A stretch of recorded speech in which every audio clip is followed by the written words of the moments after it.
поэзию крымских ханов, для меня это было откровение. Настолько впечатлительно изысканной манера письма. Даже в переводе, не зная самого оригинала, и то этот изыск и утонченность. Ханская поэзия, там она так она, как говорят же, как жемчуг нанизана во всю эту культуру стиха и поэзии Востока.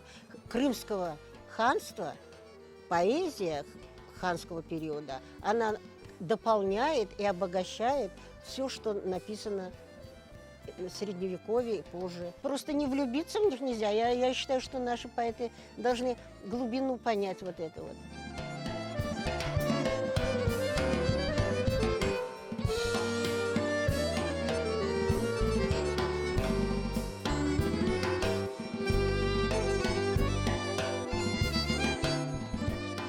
Мне бы хотелось это, знаете, драгоценно, как драгоценный камень в оправе. Вот так вот, чтобы эта книга такая получилась. И поэтому вечное вот это стремление к совершенству, оно должно быть у художника. Желание сделать, найти более яркий, выразительный язык.